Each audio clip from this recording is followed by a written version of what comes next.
বিসমিল্লাহির রহমানির রহিম। পরম করুণাময় ও অসীম দয়ালু আল্লাহর নামে শুরু।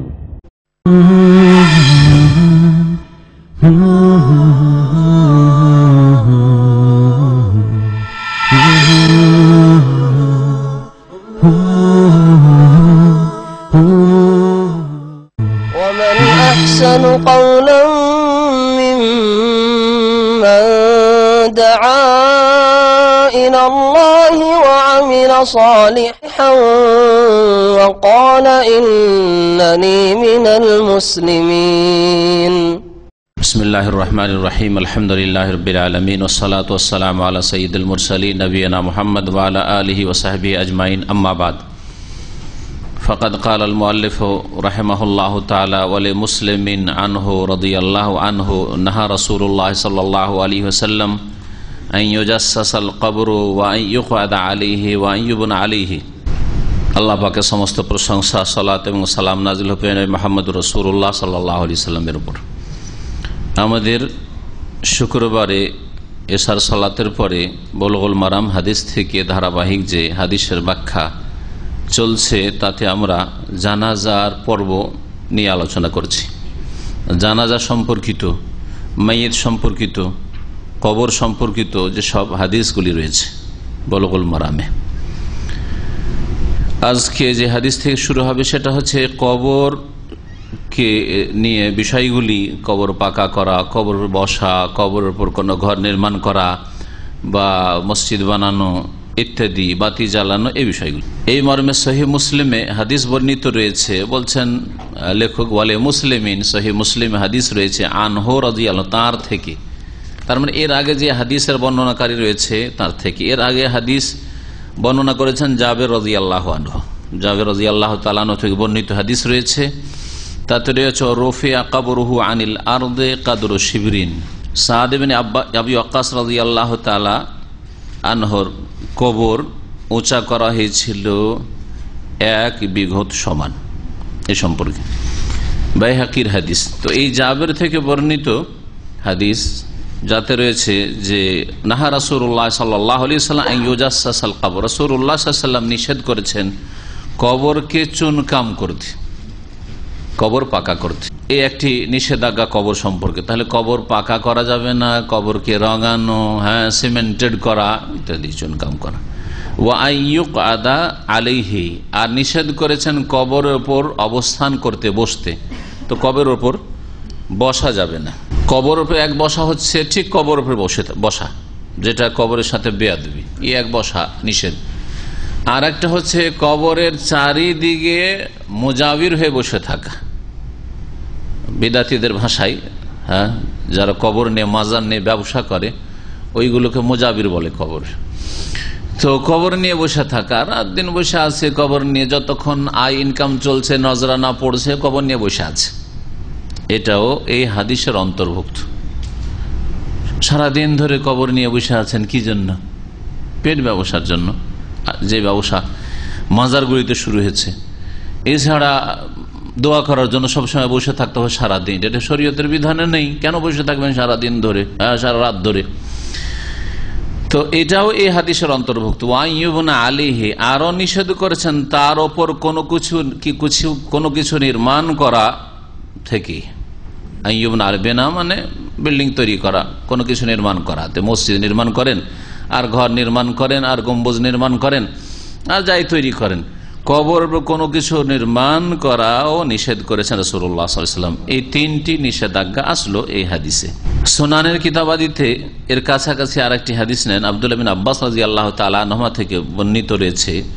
ভাষ্যকার উল্লেখ করেছেন আন্নান নবী সাল্লাল্লাহু আলাইহি ওয়াসাল্লাম কাল, নবী সাল্লাল্লাহু আলাইহি ওয়াসাল্লাম বলেছেন লান আল্লাহু যাওয়ারাতিল কবর, আল্লাহ পাক লানত করেছেন, তার রহমত থেকে বঞ্চিত করার ঘোষণা করেছেন। আল্লাহ পাকের অভিসম্পাত হয়েছে জাওয়ারাতিল কবর, কবর জিয়ারতকারিনীদের ওপর। জাওয়ারাত শব্দটি শাব্দিক অর্থ করলে যার কবর বেশি বেশি জিয়ারতকারিনী, যারা যখন তখন কবর জিয়ারত করতে যায়, এই হাদিসে রয়েছে। আর একটা হাদিস সামনে আসছে যাতে বেশি বেশি জিয়ারত মোবাল্লাগার সেগা নেই, শুধু ইসিম ফাইলের সেগা জায়েরাতিল কবর, কবর জিয়ারতকারিনী রয়েছে। তাহলে কবর বেশি জিয়ারত করুক আর কম জিয়ারত করুক হ্যাঁ, মহিলারা যদি কবর জিয়ারত করে তাদের ওপর, কবর দেখতে যায়, কবর কাছে দাঁড়াতে যায়, তাহলে তাদের উপর লানত রয়েছে এই দুইটি হাদিসে রাসূলুল্লাহ সাল্লাল্লাহু আলাইহি ওয়াসাল্লামের। আর কি নিষেধ করেছেন বা লানত করেছেন কার ওপর? ওয়াল মুত্তাখিযিনা আলাইহাল মাসাজিদা, আর যেই সব লোকেরা কবরের ওপর মসজিদ নির্মাণ করে, মসজিদ বানায়, তাদের ওপর আল্লাহর লানত রয়েছে। কবরের উপর মসজিদ তৈরি করলো, কবর আগে আছে আর তারপরে মসজিদ নির্মাণ করলো, তাদের উপর লানত হয়েছে। এটা হচ্ছে বাহ্যিক অর্থ হাদিসের। এর বিপরীত যদি করে যে আগে থেকে মসজিদ তৈরি আছে আর মসজিদের মধ্যে কবর দিল, সেই বিধানটিও এই হাদিসের আওতাভুক্ত। কারণ যে উদ্দেশ্যে কবর মসজিদ বানাতে নিষেধ করা হয়েছে, উদ্দেশ্য কি? শিরক থেকে বাঁচানো, শিরক থেকে বাঁচানো। শিরকের সম্ভাবনা বেড়ে যায় যখন কবরের উপর মসজিদ ওয়াল মুত্তাখিযিনা আলাইহা মানে আলাল কুবুর, কবরের উপর মসজিদ বানাচ্ছেন। সাধারণ কবর হয়ে থাকলো না, কবরটা কোথায় ঢুকে গেল? মসজিদের ভিতরে ঢুকে গেল। শিরকের সম্ভাবনা বেড়ে গেল কিনা? শিরকের সম্ভাবনা বেড়ে গেল। কাঁচা কবরে শিরকের সম্ভাবনা নেই, কিন্তু যখনই কবর পাকা করলেন শিরকের সম্ভাবনা বেড়ে গেল কিনা? আজকে না শুরু হলে যারা হয়তো কবর পাকা করলো তারা শিরক করবে না, কিন্তু আগামী প্রজন্ম শুরু করবে।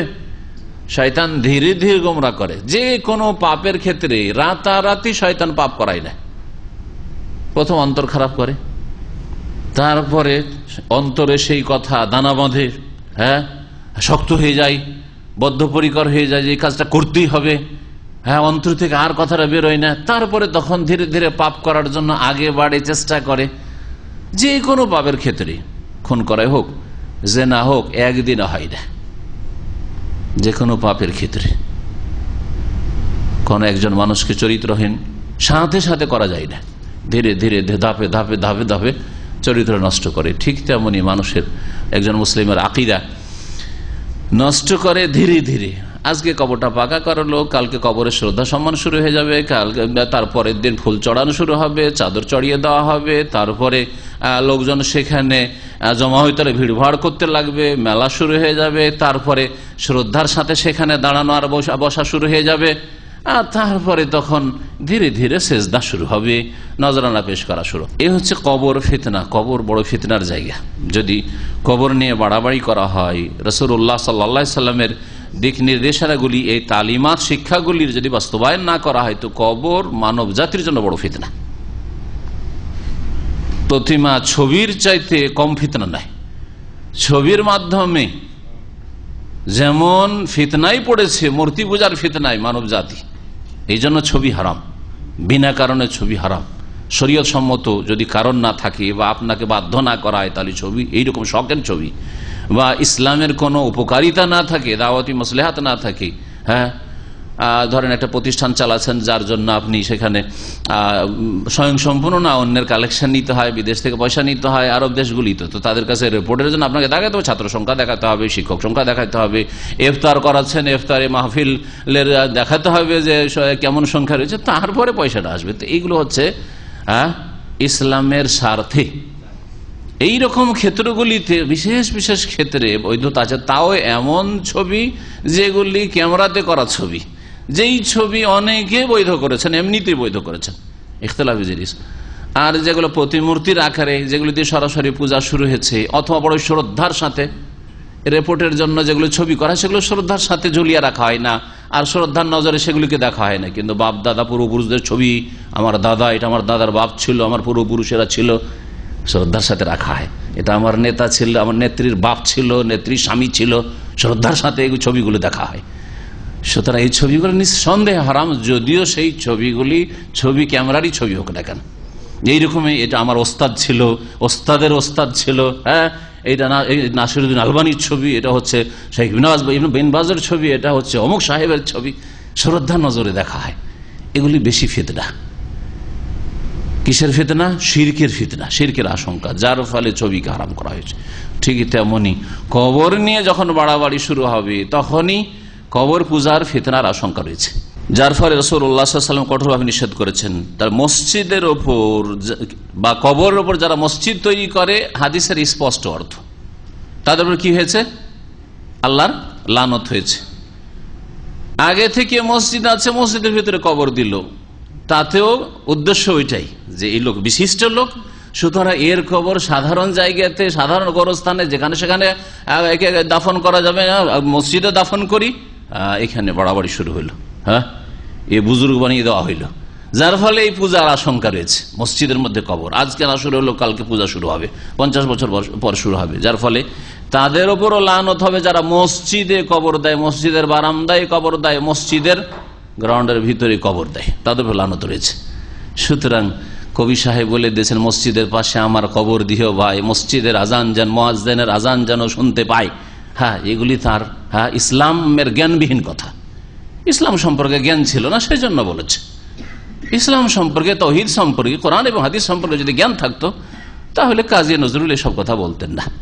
অসরোজা, আর যারা বাতি জ্বালায়, সিরাজ মানে হচ্ছে বাতি, হ্যাঁ প্রদীপ, যারা প্রদীপ জ্বালায়, বাতি জ্বালায়, আলোকিত করে, লাইটিং করে, যা দিয়ে হোক না, বিদ্যুৎ দিয়ে হোক আর এমনি আপনার যা কিছু দিয়ে পুরনো যুগ হইতো তা দিয়ে হোক, বাতি জ্বালায়, প্রদীপ জ্বালায়, কবরের ওপর, কবরকে আলোকিত করে না। বিশিষ্ট ব্যক্তি, শুধু কবরকে অন্ধকার রাখা যাবে না, কবরকে লাইটিং করে রাখতে হবে, আলো রাখতে হবে, এখানে আলোর ব্যবস্থা করতে হবে। যদি এটি করে সেটা একদিন হোক অথবা সব দিনই হোক, যেমন শুধু একদিন বছরে সাধারণ কবরস্থান বিদাতিরা করে, সেটা হচ্ছে শবে বরাত না। ওদের শবে বরাত কি করে? কবরস্থানগুলিতে লাইটিং করে, অথবা কমপক্ষে পল্লী গ্রামও দেখেছি বিদাতিদের কবরস্থানে ওরা এই মোমবাতি জ্বালায়। কি করে? মোমবাতি দিয়ে আলোকিত করে। নেকির কাজ, এমন নেকির কাজ যে নেকির কাজের পর আল্লাহ লানত হয়েছে। ভালো করে শুনে রাখেন, শবে বরাতে এমন ভালো কাজ করে যে ভালো কাজের ওপর আল্লাহ লানত হয়েছে। আল্লাহর লানত হয়েছে কবর জিয়ারতকারিনী মহিলাদের ওপর, আর যারা কবরের উপর মসজিদ তৈরি করে বা কবরকে সিজদার স্থানে পরিণত করে, কবরকে সামনে রেখে সিজদা করে, অথবা কবরের ওপর বাতি জ্বালাই, কবরকে লাইটিং করে, তাদের উপর আল্লাহ পাকের লানত হয়েছে। আল্লাহ পাকের লানত হয়েছে। নবী করিম সাল্লাল্লাহু আলাইহি ওয়াসাল্লাম হাদিস, আর এই হাদিসগুলি নবী সাল্লাল্লাহু আলাইহি ওয়াসাল্লাম থেকে প্রসিদ্ধ। ভাষ্যকার বলছেন ওয়ান্নাহি ও মুস্তাফিদুন আনিন নবী সাল্লাল্লাহু আলাইহি ওয়াসাল্লাম, নবী সাল্লাল্লাহু আলাইহি ওয়াসাল্লাম থেকে নিষেধাজ্ঞাগুলি খুব মশহুর, প্রসিদ্ধ। এমন নয় যে অজানা, মুসলিম জানেন না, এসব জিনিস ইসলামের কমন জিনিস, একজন সাধারণ মুসলিমের জন্য জানা ফরজ। তো এই হাদিসগুলিতে জানতে পারলেন যে কবর সম্পর্কে যে সব কাজগুলি নিষেধ, আর কেন নিষেধ সেদিকে ইঙ্গিত করলাম। এই বিষয় সম্পর্কে অনেক ওলামাদের বক্তব্য তুলে ধরেছেন ভাষ্যকার, তার মধ্যে শেখুল ইসলাম ইবনে তাইমিয়া রাহমাতুল্লাহ আলাইহির উক্তিটা এখানে নকল করছি। তিনি বলছেন, কালা শেখুল ইসলাম নাহান নবী সাল্লাল্লাহু আলাইহি ওয়াসাল্লাম আনিল বিনাই আলাল কুবুর, নবী করিম সাল্লাল্লাহু আলাইহি ওয়াসাল্লাম কবরের উপর কোনো কিছু নির্মাণ করতে নিষেধ করেছেন। ও আমারা বিহাদমিহি, আর যদি কেউ বানিয়ে নিয়ে থাকে তা চূর্ণ বিচূর্ণ করে গুড়িয়ে দিতে বলেছেন, ভেঙে দিতে বলেছেন। নবী করিম সাল্লাল্লাহু আলাইহি ওয়াসাল্লাম ভেঙে দিতে বলেছেন না বলেননি? কোন হাদিসে? দেখি কার কি জানা আছে, কোন হাদিসে? আলী রাদিয়াল্লাহু তাআলা আনহুকে বলেছিলেন, হ্যাঁ কি বলেছিলেন? যে তোমাকে এমন কাজে পাঠাচ্ছি, যাও এই কাজে যাও। কি কাজে? আলী রাদিয়াল্লাহু তাআলা ছাত্রকে বলেছিলেন যে তোমাকে ওই কাজে পাঠাবো যেই কাজে আমাকে রাসূলুল্লাহ সাল্লাল্লাহু আলাইহি ওয়াসাল্লাম পাঠিয়েছিলেন। কি? আল্লাহ তাদা তিমসালান ইল্লা তামাসতাহু ওয়ালা কবরান মুশরিফান ইল্লা সাওয়াইতাহু। তুমি যদি কোথাও মূর্তি দেখো তাহলে তা তামাস্তাহু ইল্লা তামাস্তাহু, নিশ্চিহ্ন করে দিবে, মূর্তিকে গুড়িয়ে দিবে। এই মূর্তি দিয়েই আল্লাহর সাথে শিরক শুরু হয়েছে। আর এক শিরক শুরু হয়েছে, দুই শিরকের দিকে ইঙ্গিত করা হয়েছে এই হাদিসে। তৃতীয় কোন রাস্তা শিরকের নেই, এগুলো হচ্ছে শিরকের রাস্তা। আর এগুলিকে নিশ্চিহ্ন করার জন্য ইসলাম এসেছে, এই দুই শিরককে। ওয়ালা কবরান মুশরিফান, আর যদি কোনো উঁচা কবর দেখো, আর বিদাতীদের কবরস্থানগুলো দেবে, তাদের উঁচা উঁচা কবর, পাকা করা আছে, রং করা আছে, নাম লেখা আছে, অমুক সাহেবের কবর, ইত্যাদি ইত্যাদি, চাদর চড়ানো আছে, ফুল দিয়ে সাজানো আছে। ওয়ালা কবরান মুশরিফান, আর যদি কোনো উঁচা কবর দেখো তাহলে ইল্লা সাওয়াইত, তাকে সমতল বানাই দিবে, নিশ্চিহ্ন করে দিবে, সাওয়াইত বরাবর করে দিবে। তারপরে ইবনে তাইমিয়া রাহমাতুল্লাহ বলছেন যে ওয়ালাকাদ ইত্তাফাকাল আইম্মাতু আলা আন্না কিসওয়াতাল কবরি বিসিয়াবে মুনকারুন, কবরে যে চাদর চড়ায় এই সম্পর্কে শুনেন। বলছেন যে সমস্ত আইম্মাদের ঐক্যমত রয়েছে, ইমাম আবু হানিফা, শাফি, মালিক, আহমদ, এমন নয় যে হানফি মযহাবে চাদর চড়ানো জায়েজ বা মাকরুহ তানজিহ, না, এরকম কোনো ফতোয়া নেই। কারণ আমার দেশে যারা কবর মাজারের খেদমত করে, পূজা করে, তারা নিজেদেরকে হানাফি বলে। সে বেরোলেই বলুক আর অন্য কিছু বলুক, কিন্তু রেজবি বলুক বা কিছু বলুক, এরা নিজেদেরকে মজহাবে হানাফি বলে যে আমরা হানাফি। তো হানাফি মজহাব এর থেকে বাড়ি, হানাফি মজহাবের এর সাথে কোনো সম্পর্ক, এরা হচ্ছে নকল হানাফি, জাল হানাফি। এই জন্য একটি ভালো গবেষণা বলছি যে আসল হানাফি, প্রকৃত হানাফি বর্তমানে নেই। হয়তো ইমাম আবু হানিফার ছাত্ররা ছিল, আবু ইউসুফ মোহাম্মদ, তারা ছিল প্রকৃত হানাফি। ইমাম আবু হানিফার শিক্ষা আদর্শকে পুরোপুরি মেনে গেছে। আমার কথা হাদিসের খেলাফ হলে ছেড়ে দিই, যেটা সহি হাদিস সেটা হচ্ছে আমার মজহাব। এই জন্য আবু ইউসুফ অনেক মাসলা ইখতলাফ করেছেন, ইমাম মোহাম্মদ অনেক মাসলা ইখতলাফ করেছেন। ওরা হচ্ছে আসল হানাফি, কোরআন সুন্নাহ অনুসারী, ওরা হচ্ছে আসল হানাফি। আর যারা আজকাল বর্তমান যুগে নিজেদেরকে হানাফি বলে মজহাবের সাথে সম্পৃক্ত করছে, তারা আসলে নকল হানাফি, যে হানাফি হোক না কেন, নকল হানাফি। সমস্ত আইম্মাদের ঐক্যমত রয়েছে এই বিষয়ে, আন্না কিসওয়াতাল কবরে বিসিয়াবে, কাপড় পরানো বা চাদর চড়ানো, কিসওয়াতুল কাবা, কাবা গেলাফ কে কি বলা হয়, কিসওয়াতুল কাবা বলা হয়। হ্যাঁ, একমাত্র কাবার বৈশিষ্ট্য যে কাবার ওপর চাদর চড়ানো যাবে। কেউ যদি মসজিদে নববীর ওপর চাদর চড়ায় তবু হারাম। শুনে রাখেন ভালো করে, বাইতুল মুকাদ্দাসের মসজিদের উপর যদি চাদর চড়ায় তবু হারাম, বিদআত। তাহলে যদি তিনটি যে সবচেয়ে শ্রেষ্ঠ উত্তম মসজিদ, পবিত্র মসজিদ, সেই মসজিদগুলির উপর যদি চাদর চড়ানোর দলিল না থাকে, বিদআত হয়, তাহলে কবরে চাদর চড়ানো এই সম্পর্কে চার ইমাম, সমস্ত ফুকাহা মুহাদ্দিস সবার ঐক্যমত রয়েছে যে কাপড় দিয়ে ঢাকা অথবা গিলাফ চড়ানো, চাদর চড়ানো কবর উপর কি মুনকারুন, শরীয়ত বিরোধী কাজ। আর মুনকার সম্পর্কে নবী কারীম কি বলেছেন সহিহ মুসলিমের হাদিসে, মান রাআ মিনকুম মুনকারান, তোমাদের কেউ যদি মুনকার কাজ দেখে, এটা হচ্ছে মুনকার। মুনকার কাজ মানে ইসলাম বিরোধী কাজ, হ্যাঁ, অন্যায় কাজ, অপরাধ যদি দেখে, তাহলে তিনটি স্তর আছে তা দূর করার জন্য। ক্ষমতা থাকলে ফালিয়ুগাইয়িরহু বিয়াদিহি, বল প্রয়োগ করে বাধা দিতে হবে। আপনার নিজের ভাই, আপন ভাই বা আপনার ছেলে, আপনার স্ত্রী আপনার বাড়িতে, আপনার ভিটে মাটিতে কবরে চাদর চড়িয়ে দিয়েছে, তাহলে বল প্রয়োগ করতে পারবেন আপনি? হ্যাঁ, সুতরাং বল প্রয়োগ করে এই কবরকে সাধারণ কবরে পরিণত করতে হবে। আর চাদর, এখান থেকে বল প্রয়োগ করে চাদর সরাইতে হবে, ফুল সরাইতে হবে।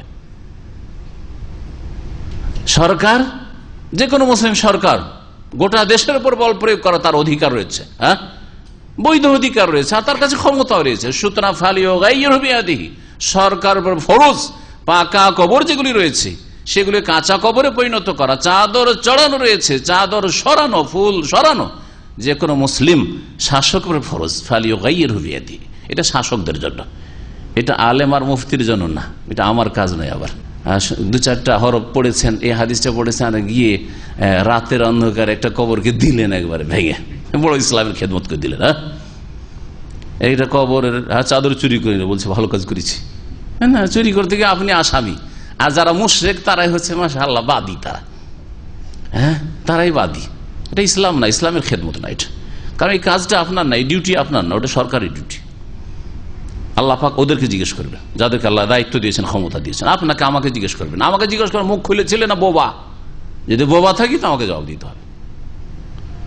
ফাইল্লাম ইয়াস্তাতে, বল প্রয়োগ যদি না করতে পারেন, মুনকার দেখছেন, কবরের উপর চাদর চড়ানো আছে, ফুল চড়ানো আছে, পাকা করা আছে, মাজার বানিয়ে নিয়েছে কবরকে সাজিয়ে। কবর দেখে আখেরাত স্মরণ হয়। আখেরাত কি স্মরণ হবে? পয়সা স্মরণ হচ্ছে। আরে এই পীরদের এত ইনকাম রে, পয়সা স্মরণ। আজকাল সব পাকা কবর দেখলে কি স্মরণ হয়? আরে কি করে বড় লোক হবো, এরা বড় লোক হয়েছে, আমরা কি করে বড় লোক হবো? অথচ নবী বলেছেন কবর দেখলে কি হয়?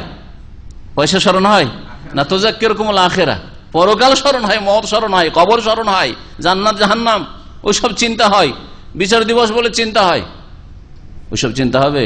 পয়সার ধান্দা ওখানে চলছে। যদি ক্ষমতা থাকে, হ্যাঁ, বল প্রয়োগ কর, বল প্রয়োগ। যদি না ক্ষমতা থাকে ফাবিলিসানিহি, যদি না পারেন বল প্রয়োগ করতে, আপনার সেটা দায়িত্ব না, আর সেই ক্ষমতা আপনার নেই।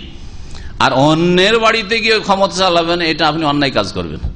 আমি এরকম মাঝে মাঝে উদাহরণ দিই। আপনার স্ত্রীর যদি মাথায় কাপড় না থাকে আর রাস্তায় চলে, তো কাপড়টা উঠিয়ে, হ্যাঁ, কমপক্ষে ঢাকা, বল প্রয়োগ করা।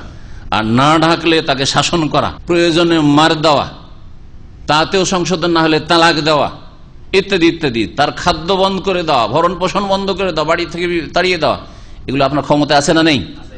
আছে। কিন্তু আপনার ভাইয়ের বউ, ভাবি, আপনার ভাবি, কিছু বেকুব লোক আছে মনে করি একই অন্য আছি আর আমার ভাবি বেহায়া চলবে কেন, কাপড়টা উঠিয়ে, ভাবির কাপড়টা উঠিয়ে মাথা লেগে দিচ্ছে, কথা করো। এটা অন্যায় কাজ করলো, সে শরীয়তের বিধান অন্যায় কাজ করলো। এটা আপনি ওই আপনার ভাবির মালিক না, বা আপনার ছোট ভাইয়ের স্ত্রীর মালিক না, বুঝছেন না? ওখানে বল প্রয়োগ চলবে না। কি করবেন তাহলে? ফাবেল এসানি, জবান দ্বারা কথা বলতে হবে, বল প্রয়োগ চলবে না।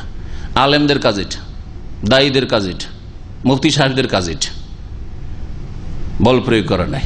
ওয়াইল্লাম ইয়াস্তাতি, এটাও করতে পারছেন না আপনি, মুখেও বলতে পারছেন না, জবান বন্ধ একেবারে। জবান খুললে আপনার ওপর এমন শাস্তি বালা মুসিবত আসবে যেটা আপনার দুর্বল মানে বরদাস্তি করতে পারবেন না হয়তো। ঠিক আছে, তাহলে কি করেন? ফাবে কালবেহি, অন্তর থেকে ঘৃণা করে প্রতিবাদ করেন, অন্তর থেকে ঘৃণা করেন এই যে মাজারের অবস্থা, এই অবস্থাকে, এবং যে কোনো রকমের অসহযোগিতা আপনার দ্বারা সম্ভব অসহযোগিতা করেন, সহযোগিতা নাই। জি, ওয়াজালিকা আযআফুল ঈমান, এটা হচ্ছে সবচেয়ে দুর্বল ঈমান, সর্বশেষ ঈমান। এরপরে ওয়ালাইসা ওয়ারা যালিকা হাব্বাতু খারদাল মিন ঈমান, আরেকটি হাদিসের অংশ রয়েছে, এরপরে সরিষা পরিমাণ ঈমান থাকে না, যদি আপনার অন্তরে ঘৃণাও না থাকে, বরং মহব্বত, মাজারপন্থীদের সাথে আপনার বন্ধুত্ব, আত্মীয়তা, বিবাহ শাদী, মেয়ে দিচ্ছেন নিচ্ছেন, খাচ্ছেন, খুব আমোদ ফুর্তি করছেন, তাহলে আপনার ঈমান নেই, বুঝে নিতে হবে। আল্লামা শেখ আব্দুল্লাহ ইবনে বাজ রাহমাতুল্লাহ আলাইহ, বিগত প্রধান মুফতি সৌদি আরবে, তিনি বলছেন কবরে ফুল চড়ানো সম্পর্কে কয়েকটি বিষয় বলছেন। ওয়াজু জহুর আলা কবুরিল জুন্দি আল মাজহুল ওয়া গায়রিহি, কোন ব্যক্তির ওপর, সে কোনো বিশেষ ব্যক্তি হোক অথবা যে কোনো ব্যক্তি হোক, যে কোনো ব্যক্তির কবরের ওপর ফুল চড়ানো, ফুল দেওয়া, এটি হচ্ছে বিদআত। ওয়ায়ুখশা ইয়াকুনা যারিয়াতান ইলা বিনাইল কিবাব আলাইহিম, আর ফুল দিতে দিতে আশঙ্কা রয়েছে যে এর উপর কখন গম্বুজ বানানো হবে, পাকা করানো হবে, তারপরে পূজা শিরক বিহিম, আর কিছুদিন পরে শিরক শুরু হবে, সুম্মা ইত্তিখাযুহুম আউলিয়া মিন দুনিল, আর তারপরে আল্লাহকে বাদ দিয়ে এগুলিকে পৃষ্ঠপোষক বানিয়ে না হবে, এদের পূজা শুরু হয়ে যাবে। এইভাবে কবর মাজার পূজা শুরু হয়েছে। সুতরাং শাইখ বলছেন ফাল ওয়াজিবু ইজালাতুল আবনিয়াতি আলাল কবুর, কবরের ওপর যে পাকা করা রয়েছে তা দূর করে দাও, নিশ্চিহ্ন করা হচ্ছে ফরজ। কার উপর ফরজ? বল প্রয়োগ করা, বললাম সরকার ফরজ। আলহামদুলিল্লাহ আলে সৌদ যারা দুনিয়া থেকে চলে গেছেন তাদের আল্লাহ রহম করেন, তাদের উপর, তাদেরকে জান্নাতুল ফিরদাউস দান করেন। শাইখুল ইসলাম আব্দুল্লাহ রাহমাতুল্লাহর সাথে বল প্রয়োগ করে, এই হাদিস আমল করে, পাকা বহু কবরের পূজা হইতো এই আরব জাজিরায়, আরব উপদ্বীপে, সবগুলোকে নিশ্চিহ্ন করেছেন যাদের কাছে বল প্রয়োগ করার ক্ষমতা ছিল। শাইখ মোহাম্মদ আব্দুল ওয়াহাব তিনি দর্শ দিয়েছেন, বক্তব্য রেখেছেন, আর মোহাম্মদ বিন সৌদ, মোহাম্মদ বিন আব্দুল ওয়াহাব বক্তব্য করেছেন, তিনি দায়ী, আর বল প্রয়োগ সেনাবাহিনীর মালিক, শাসন ক্ষমতার মালিক মোহাম্মদ বিন সৌদ রহমতুল্লাহ আলাইহিমা। দুইজনে বল প্রয়োগ করে যেখানে যেখানে পাকা কবর আছে ভাঙা গড়িয়ে দাও, এই কাজ করেছেন। এটা হচ্ছে মুসলিম সরকারের ফরজ কাজ। আর এই কাজ করলে আল্লাহ পাক বরকত দেন। যেই জায়গায় 100 বছর আগে খেতে পাওয়া যেত না, এখানে দুর্ভিক্ষ নেমে এসেছিল, খিদার তাড়ানো মানুষকে খেয়ে ফেলতো, আর কোন কোন দেশে যে গিয়েছে আশ্রয় নিয়েছে আল্লাহ পাক ভালো জানে। সুবহানাল্লাহ। এসব আরব এখানকার স্থানীয় লোকদের কাছ থেকে এসব গল্প শোনা, তাদের দাদা আমলের যুগের কথা, বেশি দূরের কথা নয়। আল্লাহ পাক এত নিয়ামত দিয়েছেন তাওহীদ প্রতিষ্ঠা করার জন্য, আর কবর মাজার পূজাকে নিশ্চিহ্ন করার জন্য, যে আপনি কল্পনাই করতে পারেন না যে এত নিয়ামত আল্লাহ পাক এখানে দিয়ে দিয়েছেন। তারপরে শেখ বলছেন ওয়ান তাসাওয়াবিল আরদ, কবরকে সমতল করে দেওয়া, ফালা তুরফা ইল্লা বিকাদরি শিবরে মুসান্নামাতান, কবরকে উঁচা করবেন, একেবারে মাটি সমান নয়, কারণ মাটি সমান যদি করে দেন তো বোঝা যাবে না যেখানে কবর আছে, একটু উঁচা হবে। কতটা? এতটা উঁচা করা হবে সেটা হচ্ছে বেকাদরি শিবরে, 1 বিঘত, আধা হাত, গত সপ্তাহে বলছিলাম। আর সেটা হবে কিসের মতো? চূড়ার মতো, চূড়ার মতো করে এরকম থাকবে, চূড়া যেমন থাকবে চূড়ার মতো করে। লেইউলামা, কেন একটু উঁচা করবেন? সামান্য আধা হাত, যাতে করে বোঝা যায় যে এখানে কবর আছে। সুতরাং ফালা তোহান, কবর যখন জানতে পারবে একজন মুসলিম, তখন কবর অবমাননা করবে না। ওয়ালাতুন বাসো, কবর ওটার উপরে চাষ করবে না, ওখানে কোনো কিছু আবাদ করে দিবে না। কবর সম্পর্কে আরো অনেকগুলি বিষয় রয়েছে যেই ফিতনায় লিপ্ত হয়েছে ভারত, বাংলাদেশ, পাকিস্তানের কবরপন্থী, মাজারপন্থী বা বেদাতপন্থীরা, তার একটি বিষয় হচ্ছে কবরের উপর গাছ লাগানো।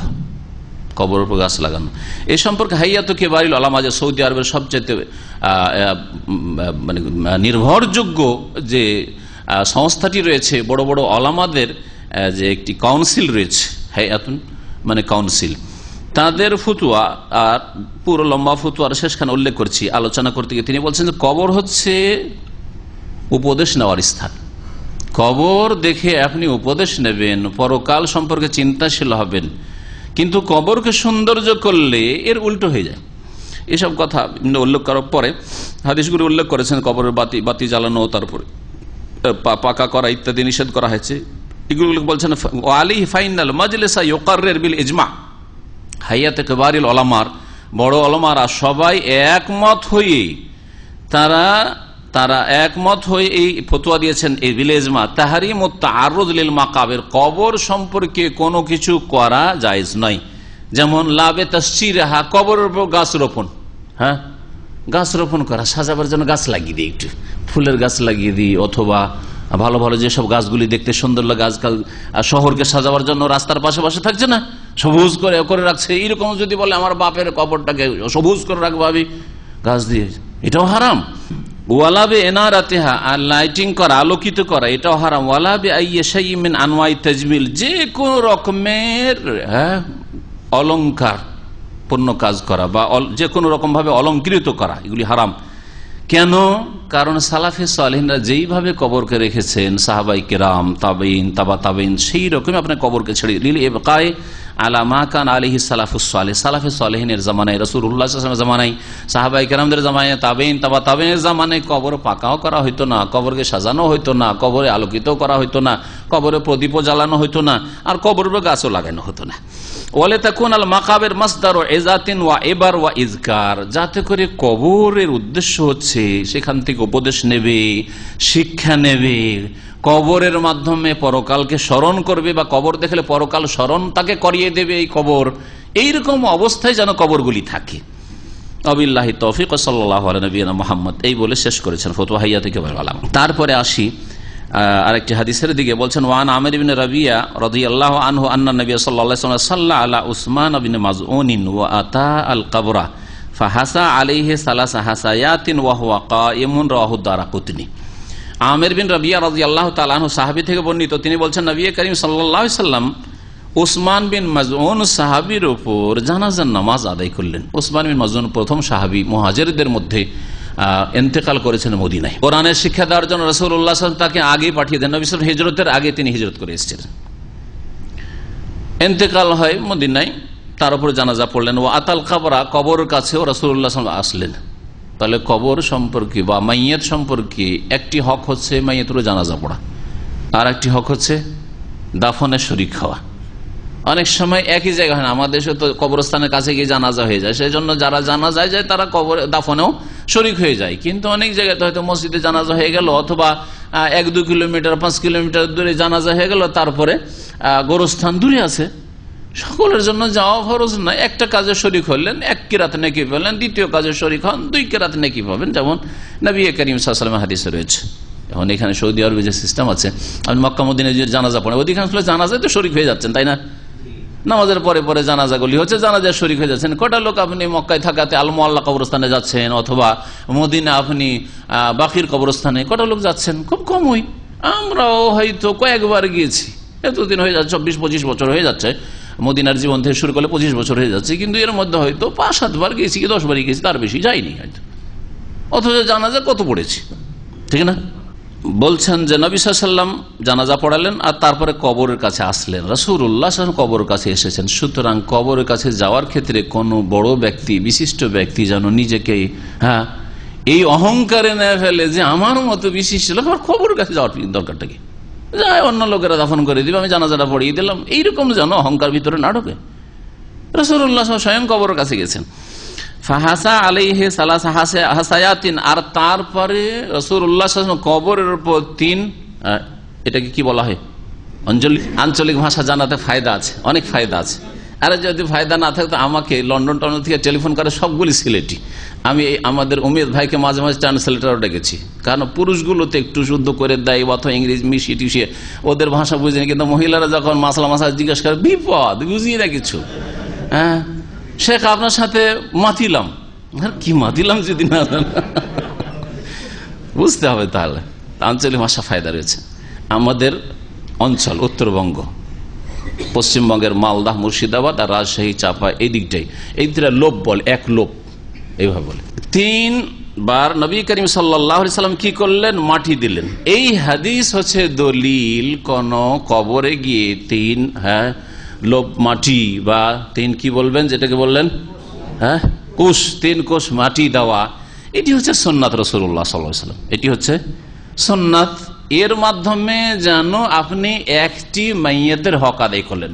মৃত ব্যক্তির আমাদের জীবিতদের হক আছে, মুসলিম হিসাবে হক আছে, প্রতিবেশী হিসাবে হক আছে, গ্রামবাসী হিসাবে হক আছে, আত্মীয় হিসাবে হক আছে, অনেকগুলি হক আমাদের সাথে জড়িত আছে। যে কোনো লোক মারা গেলে কোনো কিছু যদি না থাকে, সে প্রতিবেশীও না আর আমার আত্মীয় না, মুসলিম ভাই, তো মুসলিম ভাই হিসাবে এই হকগুলি আছে একজন মাইয়াতের, যে কোনো মুসলিমের উপর। রাসূলুল্লাহ সাল্লাল্লাহু আলাইহি ওয়াসাল্লাম যে 3 বার মাটি দিলেন কবরে উঠিয়ে, ওয়াহুয়া কায়মুন, দাঁড়ানো অবস্থায়, দাঁড়িয়ে দাঁড়িয়ে মাটি উঠিয়ে দিলেন। হাদিসটি রাওয়াহু দারাকুতনি, ইমাম দারাকুতনি তার সুনানে উল্লেখ করেছেন। হাদিসের অবস্থা ভাষ্যকার বলছেন হাদিস হচ্ছে হাসান, মানে আমলযোগ্য সহিহ হাদিস। এই হাদিস দ্বারা জানা যায় যে মাইয়াতের জানাজা নবী সাল্লাল্লাহু আলাইহি ওয়াসাল্লাম পড়েছেন, যার হুকুম হচ্ছে ফরজে কিফায়া। কিছু মুসলিমরা যদি জানাজায় হাজির হয় তাহলে সকলেই মাফ পেয়ে যাবে, আর কেউ যদি কোনো মুসলিমের জানাজা না পড়ে, বিনা জানাজায় পড়ে থেকে গেল অথবা দাফন করে দেওয়া হল, তো সকল মুসলিম গুনাহগার হবে এলাকাবাসী, যেখানে মুসলিম মারা গেছে। এই হাদিস দ্বারা জানা যায় মাশরুইয়াতু ইত্তিবাউল জানায়েজ মিনাস সালাত হাত্তা দাফন, জানাজায় অংশ নেওয়া, জানাজার সালাত আদায় করা থেকে শুরু করে দফন পর্যন্ত, এটা সবচাইতে ভালো। ওমান ফাআলা যালিকা, আল্লাহর প্রতি ঈমান রেখে নেকির আশায় কেউ যদি করে, তাহলে জানাজায় যে হাজির হবেন আল্লাহর সন্তুষ্টির জন্য, নবী সাল্লাল্লাহু আলাইহি ওয়াসাল্লামের নির্দেশ, এবং জানাজা এটা হচ্ছে শরীয়তের বিধান, ফরজে কিফায়া, এটা পালনের জন্য যদি যান আর নেকির আশায়, তাহলে 2 কিরাত পাওয়া যাবে যদি দুটোই কাজে হাজির থাকেন। আর 2 কিরাত মানে দুটো বিশাল পাহাড়, মিসলাল জাবালাইনিল আজিমাইন, যেমন নবী সাল্লাল্লাহু আলাইহি ওয়াসাল্লাম হাদিসে, বিশাল দুটো পাহাড়ের সমান নেকি রয়েছে। পুরোপুরি দাফনে একেবারে শেষ পর্যন্ত মাটি দিচ্ছে, মাইয়াতকে নামালো, তারপরে পুরো মাটি দিল, উঠিয়ে দিচ্ছে, তারপরে কবরটা সাজাচ্ছে, এটা তো মাত্র কয়েকজন লোক করে, সবাই তো আর ওতে শরীক হতে পারছে না। সুতরাং কমের পক্ষে বলছেন যে 3 বার করে যদি মাটি দিয়ে দেয় তাহলে এটা তার জন্য মুস্তাহাব, ভালো। আর এই দাফনের ওয়াজিবের একটা অংশে শরীক হয়ে গেল, ফরজে কিফায়া শরীক হয়ে গেল। তারপরের হাদিস দেখেন, ওয়ান উসমান রাদিয়াল্লাহু আনহু قال كان رسول الله صلى الله عليه وسلم اذا فرغ من دفن الميت وقف عليه وقال استغفروا لاخيكم واسالوا له التثبيت فانه الان يسأل, رواه আবু দাউদ ওয়া সাহাহু আল হাকিম। উসমান রাদিয়াল্লাহু তাআলা তৃতীয় খলিফা বর্ণনা করছেন, বলছেন কানা রাসূলুল্লাহ ইযা ফারাগা মিন দাফনিল মাইয়িত, রাসূলুল্লাহ সাল্লাল্লাহু আলাইহি ওয়াসাল্লাম মাইয়িতের দাফন থেকে যখন ফারিগ হইতেন, মানে দাফন যখন সেরে নিতেন, ওয়াকাফা আলাইহি, তখন কবরের পাশে দাঁড়িয়ে যেতেন, কবর পাশে দাঁড়িয়ে যেতেন। ওয়াকালা, আর বলতেন, ইস্তাগফিরু লিআখিকুম, তোমাদের ভাইয়ের জন্য তোমরা আল্লাহর কাছে ক্ষমা প্রার্থনা করো। নিজের জন্য নয়, কবরে নিজের জন্য প্রার্থনা করবেন। কার জন্য করবেন? তোমাদের ভাইয়ের জন্য। কে ভাই? মৃত ব্যক্তি ভাই। তাহলে ইসলামিক যে ভ্রাতৃত্ব রয়েছে, একজন মুসলিম আরেকজন মুসলিমের ভাই, এটা জীবিত অবস্থাতেও ভাই থাকে, আর মারা গেলেও মুসলিম ভাই থাকে। মারা গেলেও হাজার হাজার বছর আগে মারা গেছে মুসলিম ভাই, আপনার হাজার হাজার বছর আগে মারা গেছে মুসলিম ভাই, ঈমানের অবস্থায় মারা গেছে মুসলিম ভাই, তাদের হক রয়েছে। কোরআনে কারীমে এই হকের কথা আল্লাহ পাক উল্লেখ করেছেন, এই শিক্ষা দিয়েছে সূরা হাশরের আয়াতে। দেখ, রব্বানা ইগফির লানা ওয়াল্লাযীনা জাউ মিন বাদিহিম, যারা পরে আসবে এই দোয়া করবে আগের লোকদের, পূর্বের লোকদের জন্য। ইয়াকুলুনা, তারা এই দোয়া করবে, রব্বানা ইগফির লানা ওয়া লিইখওয়ানিনা আল্লাযীনা সাবাকুনা বিল ঈমান ওয়া লা তাজআল ফী কুলুবিনা গিল্লাল লিল্লাযীনা আমানু রব্বানা ইন্নাকা রাউফুর রহিম। রব্বানা ইগফির লানা, আল্লাহ আমাদেরকে ক্ষমা করে দাও, আমাদেরকে ক্ষমা করে দাও।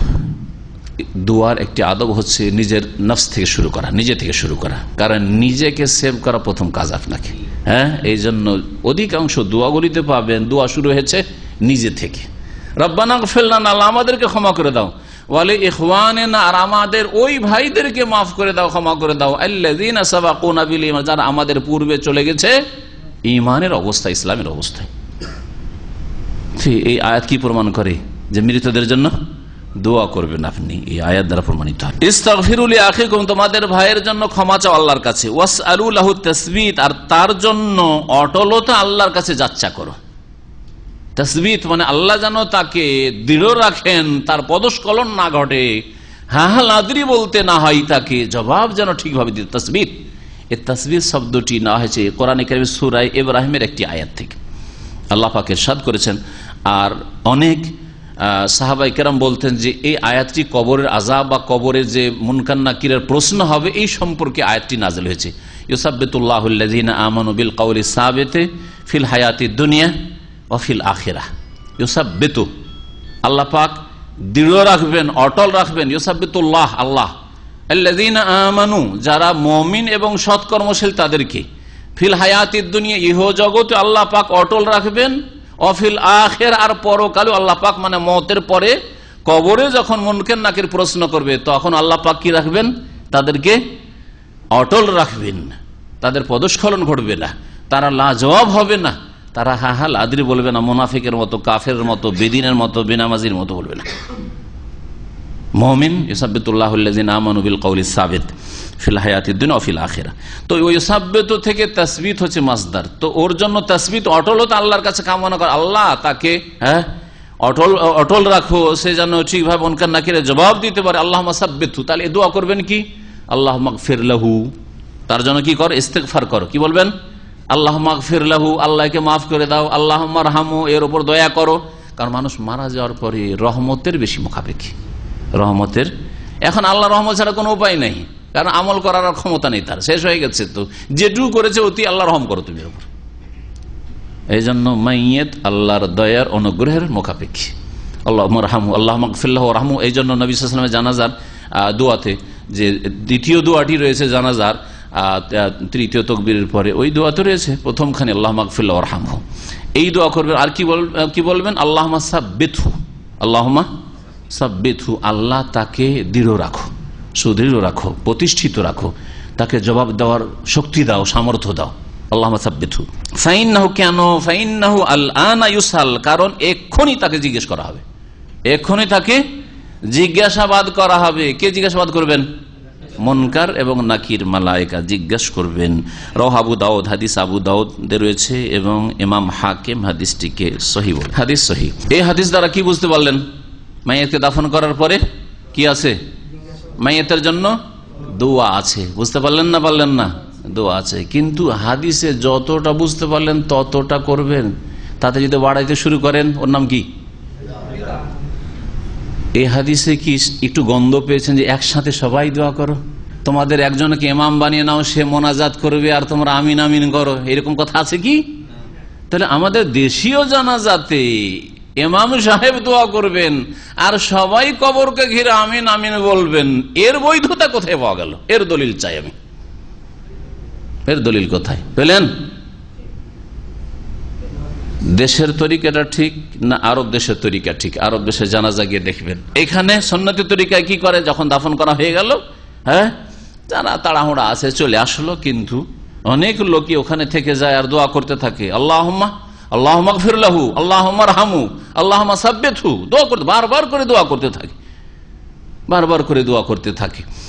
তো যারা গেছেন কবরস্থানে আর যারা যাননি তারা মাঝে মধ্যে গিয়ে দেখবেন, কারণ হাদিসের উপর আমল কোনখানে আছে সেটা যাচাই করার জন্য।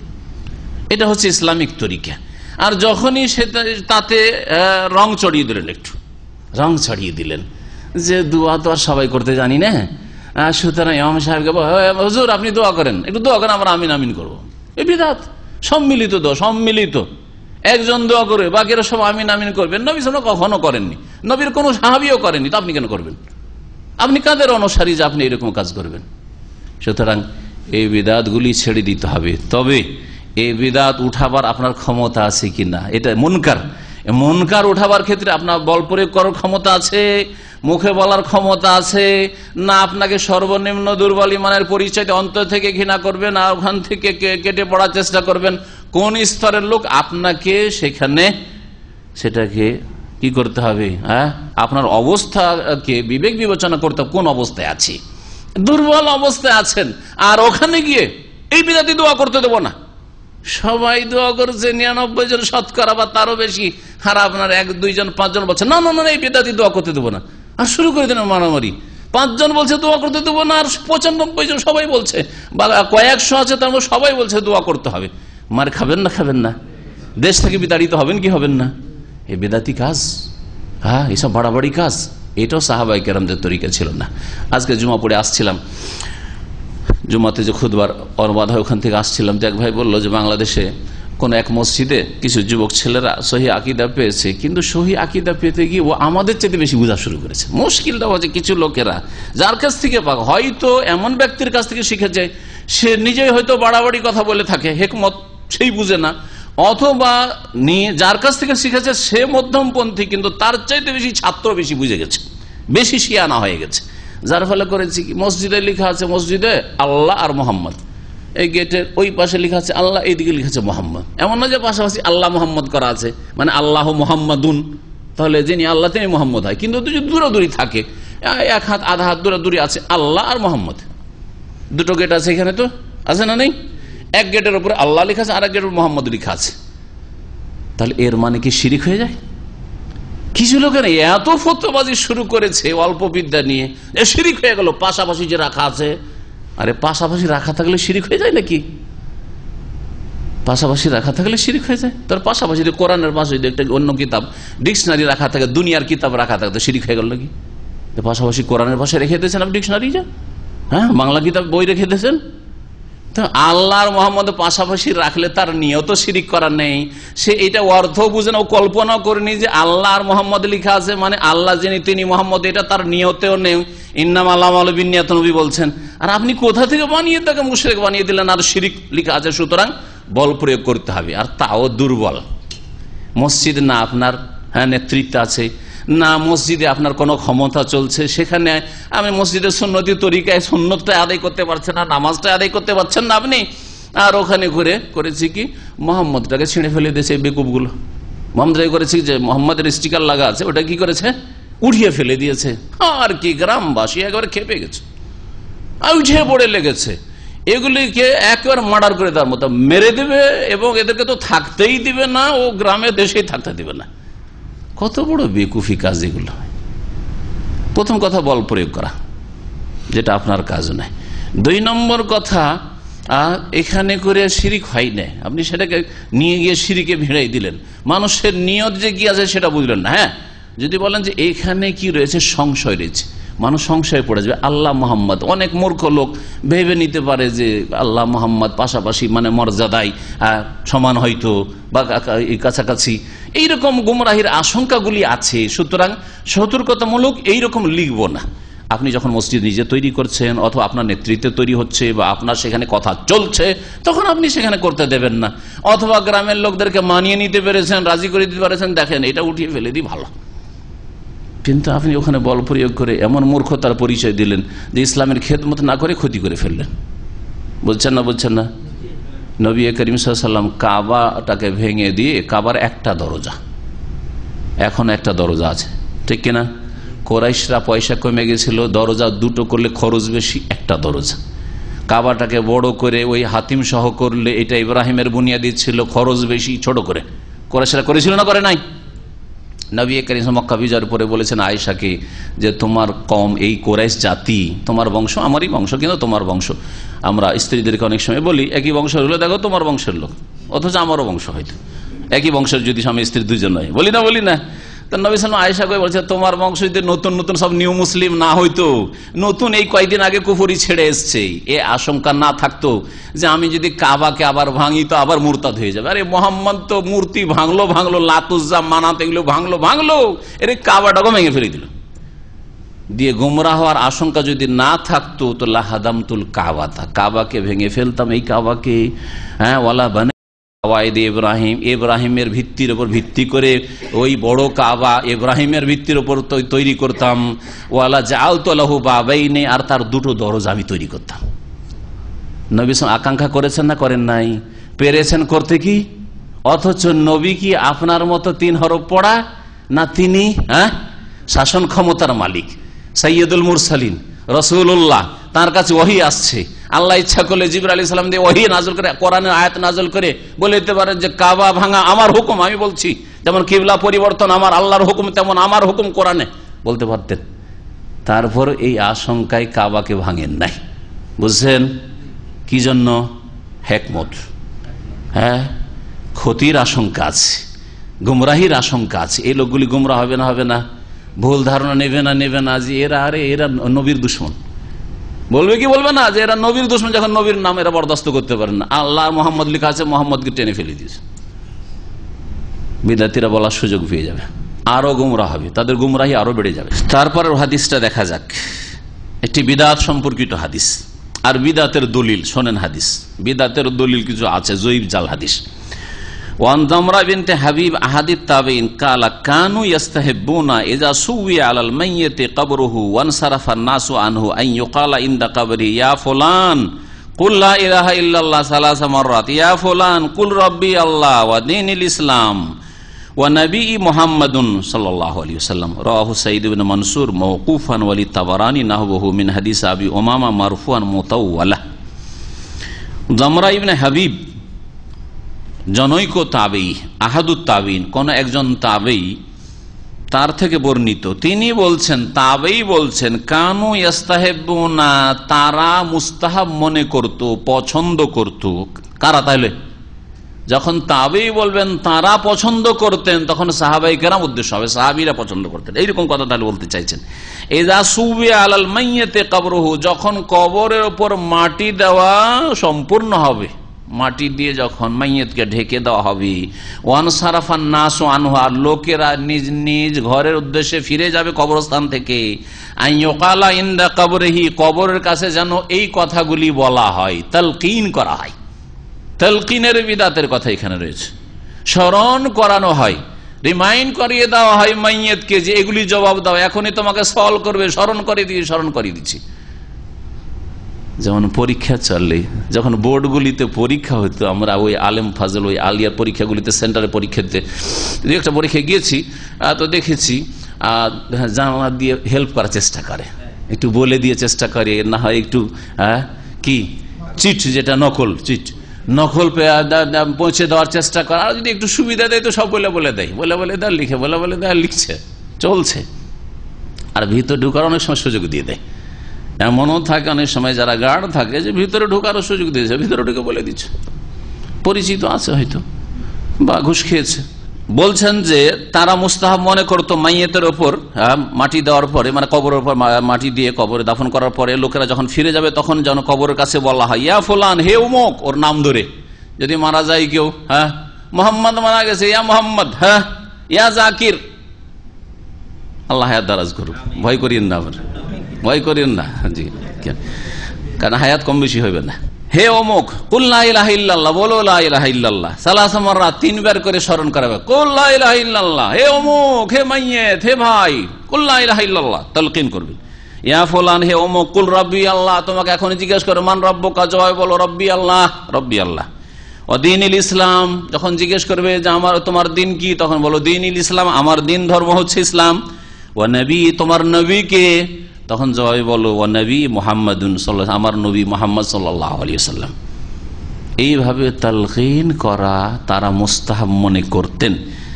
রাহু সাঈদ ইবনে মানসুরিন মাওকুফান, ইমাম সাঈদ ইবনে মানসুর, তার একটি সুনান নামের হাদিসের কিতাব রয়েছে, যাতে অনেক আসার সাহাবায়ে কেরামের আছে, আর অনেক জয়ীব জাল হাদিসও আছে। আর বিদাতীরা যারা নারী পুরুষের নামাজের পার্থক্য, আর তারপর এইরকম বহু তাদের জয়ীব জালকে চালাতে চাই সহি হাদিসের সামনে, তারা এই সব কিতাবের হাদিসের আশ্রয় নেই, জয়ীব জাল হাদিসের। মওকুফান, মওকুফ বর্ণনা করেছেন, মানে এটি নবী সাল্লাল্লাহু আলাইহি ওয়াসাল্লামের থেকে প্রমাণিত না, সাহাবায়ে কেরাম পর্যন্ত পৌঁছাচ্ছেন যে তারা, মানে নবী সাল্লাল্লাহু আলাইহি ওয়াসাল্লাম না।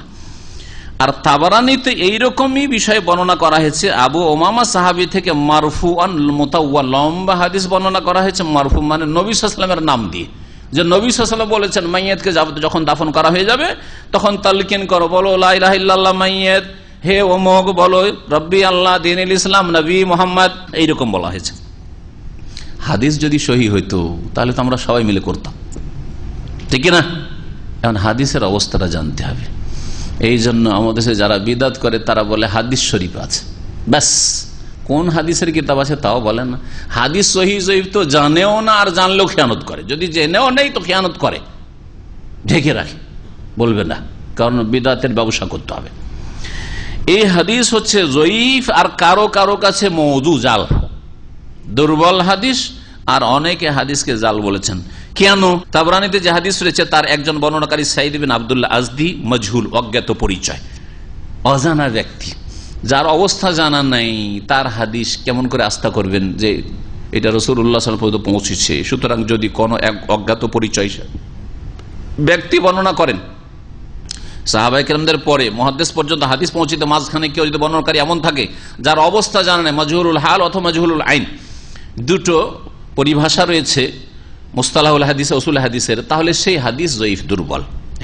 ইমাম নওয়াবী রাহমাতুল্লাহ আলাইহি এবং ইমাম ইরাকি এরা উসুল হাদিসের অনেক কিতাবও লিখেছেন। তো যেমন ইমাম নওয়াবীর তাদরিবুর রাবি রয়েছে, আমরা মদিনা ইউনিভার্সিটিতে পড়েছি মুস্তালাহুল হাদিসের উপর। ইমাম ইরাকিরও একটি কিতাব রয়েছে। বলেছেন ইসনাদুহু যায়িফ, এই হাদিসের সনদ, তালকিনের হাদিসের সনদ হচ্ছে দুর্বল।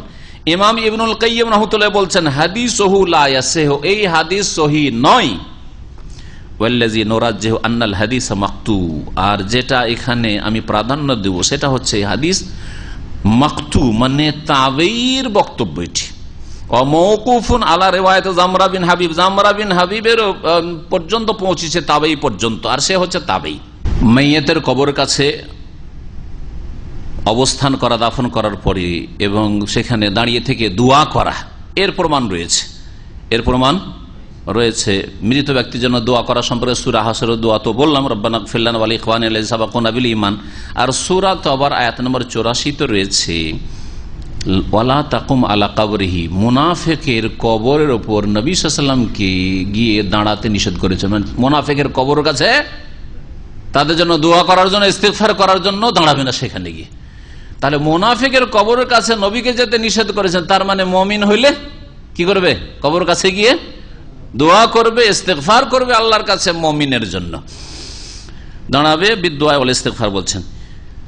ইমাম ইবনে তাইমিয়া রাহমাতুল্লাহ বলেছেন লাম্মা নাহাল্লাহু নবী আনিল কিয়াম আলা কুবুরিল মুনাফিকিন, মুনাফিকদের কবরের কাছে যখন নবীকে দাঁড়াতে নিষেধ করলেন, কানা দালিলান, এটা প্রমাণ করে আলা আন্নাল মুমিনা ইউকামু আলা কবরিহি বাদা দাফন, মুমিনকে দাফন করার পরে তার কবরের কাছে দাঁড়াতে হবে।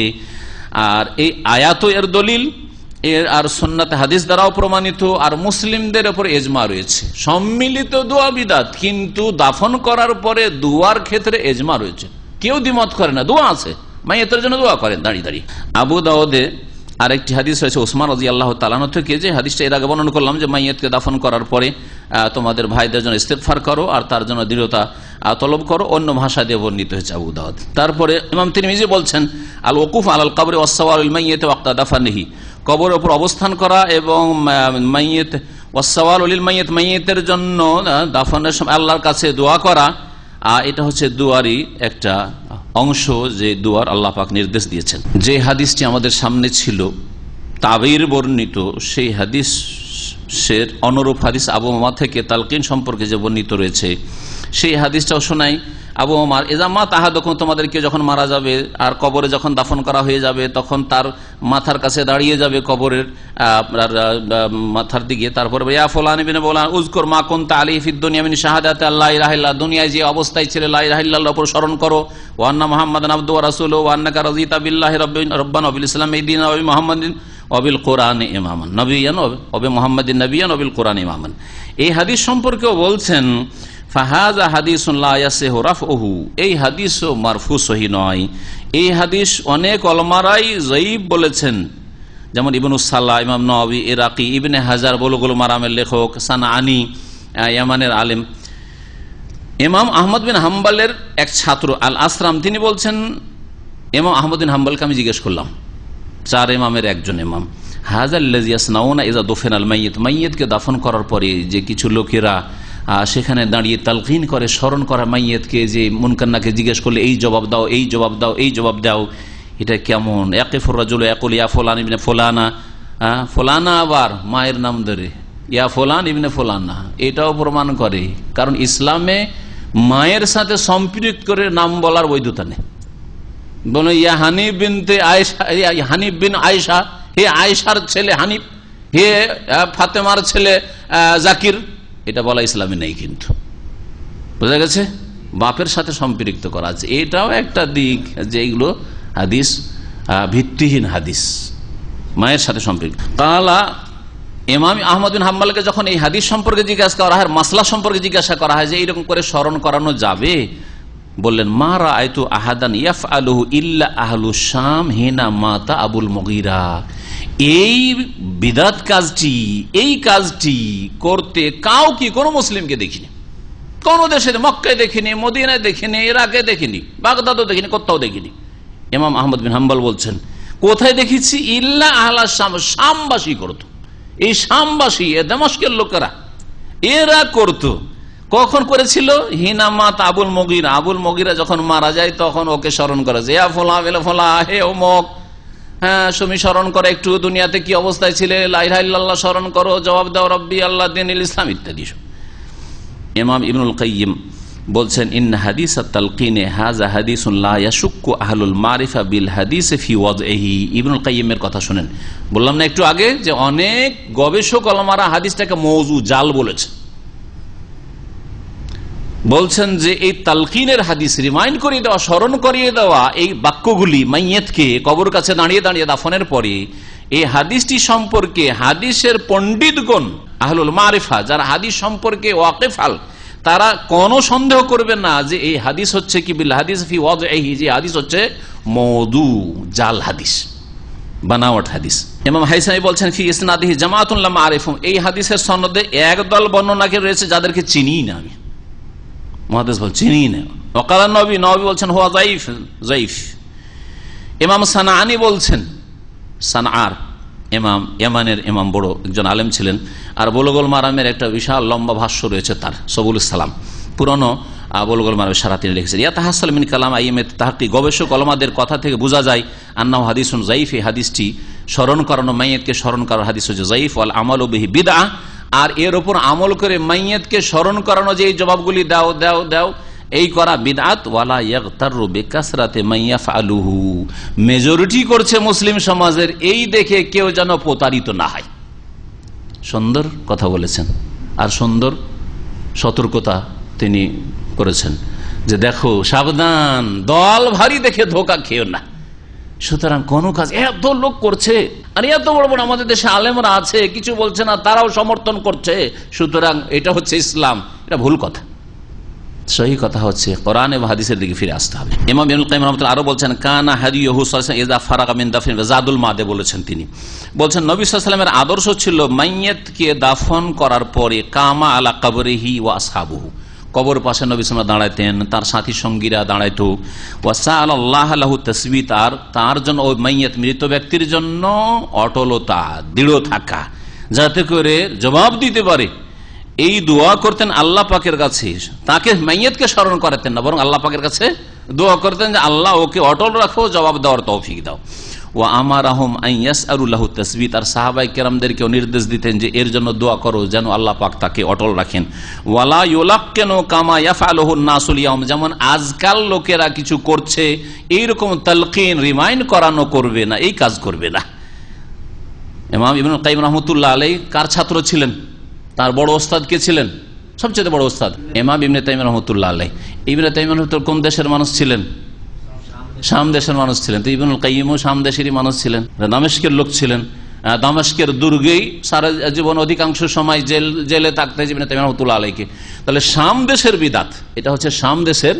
সিরিয়ার বিদাত হচ্ছে মাইয়িতের কবরের কাছে দাঁড়িয়ে তালকিন করা। জানি না বাংলাদেশে বিদাত আছে কিনা, বিদাতি এলাকায়, কারণ আমরা তো আবার আহলে হাদিসদের এলাকা বসবাস করি, তো এইসব বিদাত তো দেখি না। হ্যাঁ, সম্মিলিত মোনাজাতের বিদাত আবার আহলে হাদিসদের মধ্যেও আছে, জান্নাতে পৌঁছানোর কন্ট্রাক্ট করে নেওয়া হয়। আমি দক্ষিণ ভারতের কেরালার ভাইদের, কেরালা যে সব আলেম ওলামারা আছে তাদের সাথে কথা বলে দেখেছি, ওদের ওখানে আছে বিদাতিরা করে শাফেই বিদাতি, আবার শাফিদের মধ্যে বিদাতি আছে। আমাদের যারা উত্তর ভারতে বসবাস করে বা ভারতের পূর্ব দিকে বাংলাদেশ বা পশ্চিমবঙ্গে যারা বসবাস করে, ওরা মনে করে যে হানাফিদের মধ্যে শুধু বেরলবি আছে, হানাফিদের মধ্যে দেওবন্দি বেরলবি এইটা জানে শুধু। কিন্তু ভালো করে শুনে রাখেন যে শাফেইদের মধ্যে বেরলবি কবর পূজারি একেবারে পাক্কা হানাফি বেরলবিদের মতো আছে। এত কবর পূজা আছে কেরালায়। শাফি মজহাব নামাজ পড়ে রাফুল এদেন করে, নামাজ পড়ে কি করে? রাফুল এদেন করে, জোরে আমিন বলে, বুকে হাত বাঁধে। এতে কিছু মূর্খ আহলে হাদিসরা ধোঁকা খেয়ে যায়। আমার এলাকার এক আহলে হাদিস লোক যাকে চিনি, কাপড়ের ব্যবসায়ী, সে তার এক ছেলেকে, ছেলেটাকে আমি চিনি, ছেলেটাকে কেরালায় ভর্তি করেছে। মার্কাজুস সাকাফা সুন্নি এক মাদ্রাসায় ভর্তি করেছে, নাম হচ্ছে সুন্নি কালচারাল সেন্টার, মার্কাজুস সাকাফা সুন্নি। নাম দেখেও বোঝা যায় না যে কবর পূজারীদের মাদ্রাসা। আর তারপরে ওই লোক, আমি গেছি দেশে, আর দেখা হয়েছে ওই লোকের সাথে, ওই ছেলের বাবার সাথে। বলছে আমার ছেলে অমুক জায়গায় ভর্তি করেছি। ছেলেটাকে মদিনা নিয়ে আসার জন্য চেষ্টা করছিল। আমি কোথায় ছেলে? তো বলছে ছেলেকে তো কেরালা পাঠিয়ে দিচ্ছি, আর কেরালায় সহি আকিদার মাদ্রাসায় পড়ছে। সহি আকিদার মাদ্রাসা? কি করে জানলেন সহি আকিদার মাদ্রাসায় পড়ছে? বলছে ওরা রফাদানি করে, ওরা বুকে হাত বাঁধে, জোরে আমিন বলে। আমি বললাম যে এটা যথেষ্ট নয়, ভালো করে শুনে রাখেন। আমাদের দেশের হানাফিরা যেহেতু ওদের মজহাবে বুকে হাত বাঁধা নেই, নাভিতে বাঁধো, নাভি নিচে বাঁধো, রফাদান নেই, করেন না, আর আমিন জোরে বলে না। শাফেইরা কবর মাজার পূজাও করে, রফাদানি করে, আমিনও জোরে বলে, বুকেও হাত বাঁধে, আর কবর মাজার পূজাও খুব করে, জোরে সরে করে। ধোকা খাবেন না। মাদ্রাসার নাম বলছে মারকাজুস সাকাফা সুন্নিয়া, বলছে ইন্না লিল্লাহি ওয়া ইন্না ইলাইহি রাজিউন। আমি বললাম যে ইন্না লিল্লাহি কাজ করেছেন আপনি। হ্যাঁ, ওর যে প্রেসিডেন্ট, ওই মাদ্রাসার যে প্রতিষ্ঠাতা বা ওই সেন্টারে, সে হচ্ছে আবু বকর মুসলিয়ার পাক্কা কবর পূজারি। সরাসরি সুন্নতি খুতবা না পড়ে খুতবা বক্তব্য শুরু করে গৌসুল আজমের সাহায্য চেয়ে। কেরালা ভাষায় বক্তব্য শুরু করে গৌসুল আজম আব্দুল কাদের জিলানির সাহায্য চেয়ে বক্তব্য শুরু করে। আর তার মধ্যে সে ভর্তি করেছেন। তোবা করেন, তাড়াতাড়ি ছেলেকে বের করে আসে। আলহামদুলিল্লাহ বের করে দিয়েছে। তো অনেকে ধোকা খেয়ে যায়, মনে করে যে শুধু রফায়দানি করলে আহলে হাদিস। রফায়দান করা আহলে হাদিসের নাম না। রফায়দান যদি কারো দলিলে প্রমাণে নাও হয়, আর যদি নাও করে, আর বাকি আকীদা আসমা সিফাত ঠিক থাকে, রুবুবিয়ত ঠিক থাকে, উলুহিয়াত ঠিক থাকে, বিদআত মুক্ত থাকে, আর দুই একটা মাসলায় যদি ইখতিলাফও করে ইমাম তাহাবির মতো, তবু আহলে হাদিস, তবু সালাফি। বুঝা গেছে? রফায়দান এত বড় বিষয় নাই। আমাদের দেশে করেছে কি যে এই মাসলাগুলি নিয়ে বেশ কিছু এগুলোকে মুখ্য দাওয়াত মনে করেছে, আর আকীদায় আল্লাহ কোথায় ওটাই শিখায়নি, ওটাই শিখায়নি। ওসিলা যে হারাম, এই ওসিলা বিদাতি ওসিলা, বুজুর্গানের দিনের ওসিলা দুয়াতি হারাম, আর শিরকের রাস্তা, শিরকের আসনা, এগুলোও শিখায়নি, আকীদার সংশোধন করেনি। তো কথা হচ্ছে যে এই বিষয়গুলি আপনাকে বুঝতে হবে। আরব দেশ থেকে যদি শিখে যান, তো এখানে শেকড় থেকে শেখানো শুরু হয় আকীদার পরিশুদ্ধি, আর তারপরে তখন মাসলা মাসাইল ঠিক করেন। আকীদা ঠিক করার পরে তখন মাসলা মাসাইল ঠিক করেন, তখন হ্যাঁ রফায়দান সুন্নাত, মানসুখ নাই, বুকের হাত বানাই সুন্নাত, সহি সুন্নাত, আমিন জোরে বলাই সহি সুন্নাত, ওটা পরে শিখান। আগে শিখাতে আল্লাহ কোথায় শিখাতে হবে, আল্লাহকে কেমন করে ডাকতে হবে, এটা শিখাতে হবে। ভায়া ধরে ওসিলা, কারো কোনো বুজুর্গানের দিনের ওসিলা দিয়ে দোয়া করতে হবে নবীর বলির, নাকি সরাসরি আল্লাহর কাছে চাইতে হবে, এগুলো শিখাইতে হবে।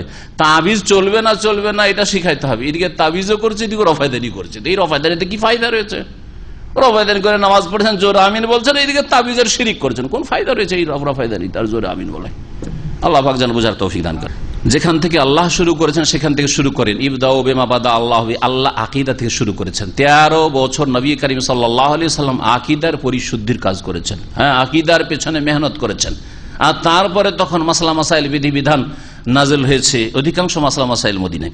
এই ছিল এই সম্পর্কে আলোচনা। সুতরাং তালকিন সম্পর্কে কোন সহি দলিল নাই। একদল মৌজু জাল বলেছেন, আর অধিকাংশ উলামারা জয়ীব বলেছেন। সুতরাং ভিত্তিহীন হাদিস পেশ করে মাইয়েতের কবরের কাছে দাফন করার পরে দাঁড়িয়ে বলবেন যে স্মরণ করো, আর কবরে ঠিকভাবে তুমি জবাব দাও, মুনকার নাকিরের জবাবে তুমি ভয় করিও না, ইত্যাদি এসব বলা, যে ভাষা দিয়ে বলেন সব বিদাতি কাজ।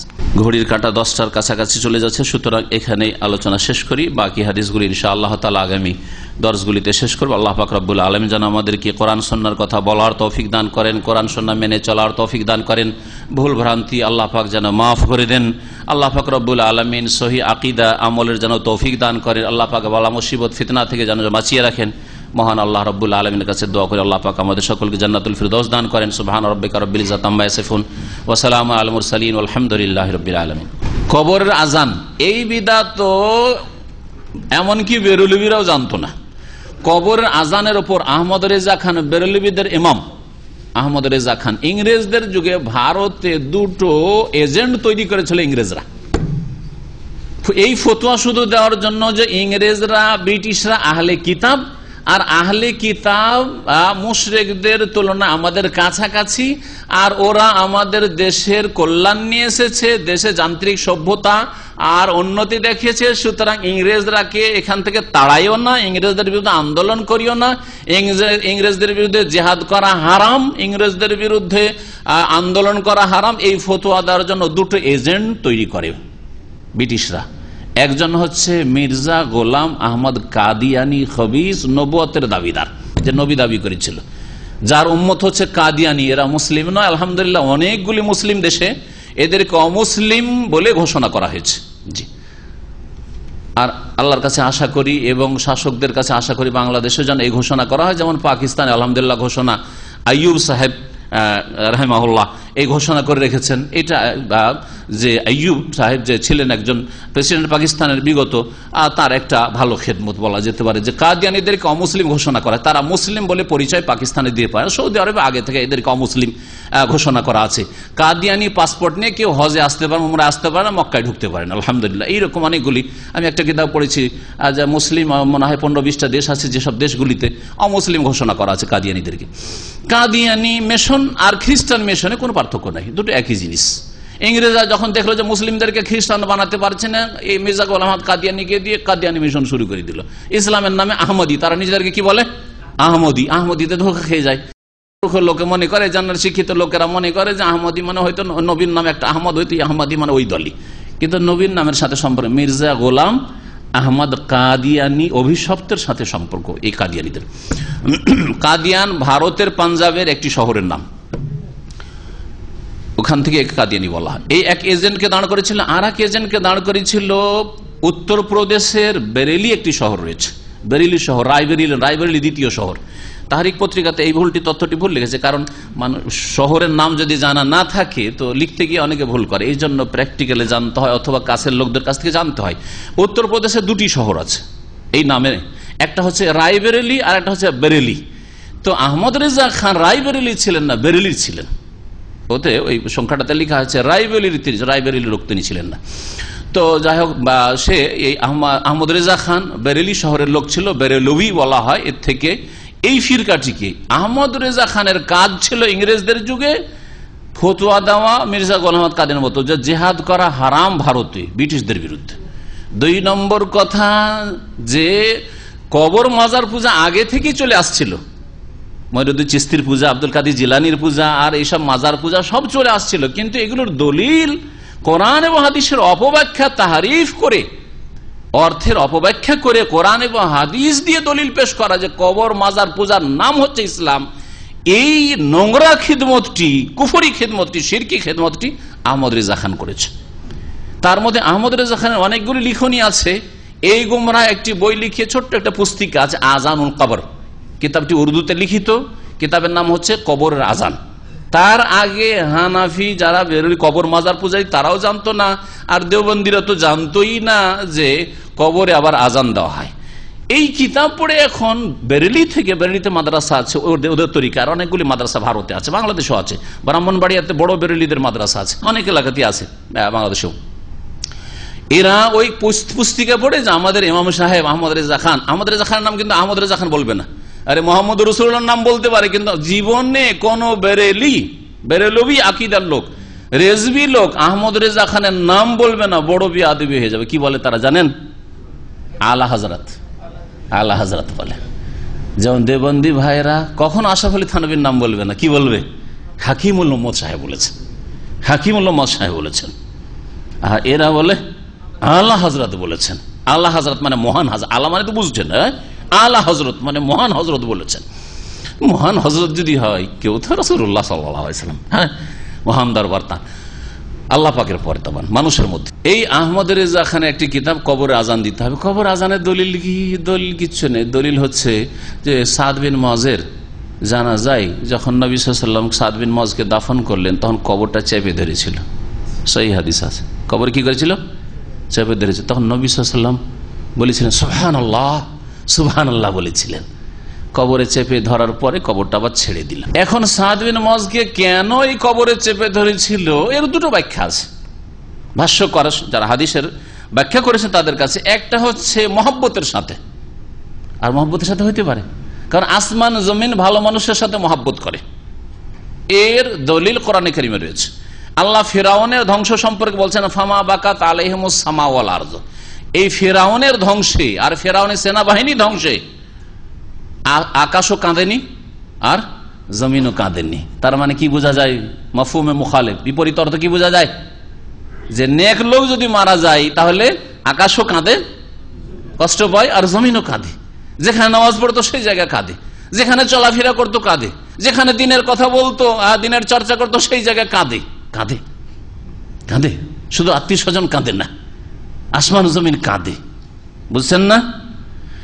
তো একদল বলছেন সাদ বিন মুআজ যেহেতু খুব প্রখ্যাত সাহাবী ছিলেন এবং তার মাধ্যমে আল্লাহ রাব্বুল একটি বড় খেদমত নেই, সেটা হচ্ছে বানু কুরাইজার যে পানিশমেন্ট। বানু কুরাইজার নবী সাল্লাল্লাহু আলাইহি ওয়াসাল্লামের বিচার তারা মানতে রাজি হয়নি, বানু কুরাইজার ইহুদিরা, কিন্তু তাদের মিত্র গোত্রের যেহেতু নেতা ছিলেন, সর্দার ছিলেন সাদ বিন মুআজ, বলছে সাদ বিন মুআজের কবিলা খাজরাজ বংশ, এরা আমাদের মিত্র গোত্র। ওদের ধারণা ছিল যখন মিত্র গোত্র তো আমাদের পানিশমেন্টটা অত শক্ত হবে না, মানে আমাদের সাবালকদেরকে সব হত্যা করে দিতে হবে, কারণ বড় বিশ্বাসঘাতকতা খন্দকের যুদ্ধে তারা করেছিল। ভিতর থেকে ওই দিক থেকে ষড়যন্ত্র করেছে, ওই দিক থেকে তোমরা বাইরে থেকে তোমরা হামলা করে আসো মক্কার লোকের, আর চারিদিক থেকে যে মুশরিক বিভিন্ন গোত্রগুলি এসছে, আর ভিতর থেকে আমরা নারী শিশুদের উপর হামলা চালাবো ভিতর থেকে, আর তোমাদের জন্য ভিতর থেকে আমরা সাহায্য করব। বাড়ির ভিতরে আপনার ভাই যদি এরকম দুশ্মন হয় বা আপনার মহল্লাতে দুশ্মন থাকে, বাইরে থেকে ডেকে নিয়ে আসে, তাহলে কত বড় রিস্ক থাকে মানুষের, ঠিক না? তো আল্লাহ এর অপরাধে আসমানের ফয়সালা ছিল যে এদের সাবালকগুলিকে সবলিকে হত্যা করতে হবে। নবী সাল্লাল্লাহু আলাইহি ওয়াসাল্লাম এই মীমাংসা যদি করে দেন বা এই বিচার শুনিয়ে দেন তো ইহুদিরা মানতে রাজিরা। নবী সাল্লাল্লাহু আলাইহি ওয়াসাল্লাম ওহীর মাধ্যমে জানলেন, আর যে কোনো কাজ বিনা ওহীতে তিনি করেননি। সাদ বিন মুআজকে বিচারক মানলেন, ঠিক আছে। সাদ বিন মুআজ অসুস্থ অবস্থায় তিনি আহত ছিলেন, ওই খন্দকের যুদ্ধে একটা তীর লেগেছিল, আহত ছিলেন, কিন্তু আল্লাহ পাক এই বিচার করে দেওয়ার জন্য বাঁচিয়ে রেখেছেন। নবী করিম সাল্লাল্লাহু আলাইহি ওয়াসাল্লাম বলেন তোমাকে বিচারটা করে দিতে হবে। তিনি বলে ইয়া রাসূলুল্লাহ, এদের সাবালকগুলিকে সবগুলি হত্যা করতে হবে, এদের নারী শিশু নাবালক যেগুলো আছে সেগুলোকে সব বন্দী করতে হবে, এগুলোকে সব দাস দাসী বানাইতে হবে, এটা হচ্ছে আমার ফয়সালা। নবী সাল্লাল্লাহু আলাইহি ওয়াসাল্লাম বলেছিলেন যে সাদ, তুমি সাত আসমানের উপর আল্লাহ যে ফয়সালা করেছে সেই ফয়সালা করেছো, সেই ফয়সালা তুমি করেছো। তোমার ফয়সালা আল্লাহ পাকের সাত আকাশের উপর ফয়সালার অনুকূলে হয়েছে। এই খেদমত কার দ্বারা হয়েছিল? সাদ বিন মুআজ দ্বারা। তো তাকে কবরে চেপে ধরেছে, হতে পারে ভালোবাসাতে, হতে পারে ভালোবাসা জড়িয়ে ধরি না আমরা অনেকদিন পরে, যাকে খুব ভালোবাসেন হ্যাঁ জড়িয়ে ধরেন না, 1 মিনিট ধরে জড়িয়ে থেকে গেল, আপনার মা আপনাকে 2 বছর 5 বছর পর পেয়েছে, করেন না? আর এক দল বলছেন যে কোনো যতই নেক বান্দা হোক না কেন কবর একবার চাপ দেয়, কবরের যে পরীক্ষা বা কবরের একটা আযাব এ চাপ দেয় একটা, সেটা যেরকম আল্লাহু আলাম। তো যাই হোক, সুবহানাল্লাহ যে বললেন, কথাটা সারি, সুবহানাল্লাহ যে বললেন কে? রাসূলুল্লাহ সাল্লাল্লাহু আলাইহি ওয়াসাল্লাম। আশ্চর্য হয়ে বলেছেন, তাই না? আর তারপরে কবরটা ছেড়ে দিল। কিন্তু আহমদ রেজা খান অপব্যাখ্যা করছে, বলছে নবীর তাসবিহ করাতে কবরের আযাব দূর হয়ে গেল, কবর চেপে ধরেছিল ছেড়ে দিল। সুতরাং আমরা যদি আজান দিই, শুধু সুবহানাল্লাহ বললাম না, আজানের সবগুলি কালিমা পড়ি, তো কবর আযাব দূর হবে কি হবে না? মূর্খ লোককে হ্যাঁ করিয়ে নেবে, সবাই হ্যাঁ হ্যাঁ করবে। এত জাহেল মূর্খ সমাজ, দেওয়ানবাগি বলছে দেখো তোমাদের বিশ্বাস আমি নবীর জামাই কিনা, বলো, বলছে সবাই হ্যাঁ, গরু ছাগল সব সামনে, সব গরু ছাগল চাইতে অধম, বলছে হ্যাঁ আপনি নবীর জামাই ফাতেমার স্বামী, আউযুবিল্লাহ। তো এইরকম তো গরু ছাগল আমাদের দেশে বাস করে, নাউযুবিল্লাহ লাগবে কথাটি, কিন্তু আসলে গরু ছাগল ওর চাইতে ভালো। গরু ছাগল অন্তত হ্যাঁ বলবে না ভুল কথায়, ও কথা বলবে না, নীরব থাকবে, হ্যাঁ বলতে যাবে না বাতিল কথার উপর। আর এই জাহিল গুলো কি করে বলছে আউযুবিল্লাহ আউযুবিল্লাহ, কুফরিয়া কথা বলছে, তারপরে হ্যাঁ হ্যাঁ চিল্লাচ্ছে সব। উলাইকা কাল আনাম, চতুষ্পদ জন্তু চাইতো বালহুম আজাল, অধমে নিকৃষ্ট এরা। তো বলছিলাম যে হইচই করে যখন বেরুলি বক্তরা বক্তব্য করে আহমদ রেজা খানের কথা, দেখো আজান দিলে কবর আজাব দূর হয়, কোথা থেকে কোথায় নিয়ে লাগিয়ে দিল। আর দলিল পেশ করে আজান দিলে কি হয়? কবর আজাব দূর হয়। সুতরাং কবর আজান দাও, দাফন করার আজান শুরু হয়। বেরলবিরা অনেকে বিরোধিতা করে যারা এই বিদাতটি জানে না যে আমাদের মুরব্বীর কিতাব ইমাম সাহেবের কিতাব আছে। হ্যাঁ, ইমামুদ্দলাল, জাহান্নামের ইমাম, এগুলি গুমরাহির ইমাম, এগুলি কবর পূজারী সব। আল্লাহ পাক যেন সকলকে, যারা তাদের হালাক হয়ে গেছে তাদের তো শাস্তি আফজাইলা মাকাদ্দামা যা হওয়ার হচ্ছে, আর যারা বেঁচে আছে আল্লাহ পাক তাদেরকে যেন হেদায়েত দান করেন, আর এইসব গুমরাহি থেকে আল্লাহ পাক যেন বাঁচিয়ে রাখেন। কথা লম্বা করে দিন আপনারা। এইসব কবর আজান জিজ্ঞাসা করে, কিন্তু কবর আজান একটি বিদাত, যেই বিদাতকে হানাফি এমনকি বেরলবিরাও সাপোর্ট করে না অনেকে। আল্লাহ পাক যেন এইসব গুমরাহি থেকে মুসলিমদেরকে বাঁচিয়ে রাখেন। ও সাল্লাল্লাহু আলা নবিয়িনা মুহাম্মদ ওয়া আলা আলিহি ওয়া সাহবিহি আজমাইন।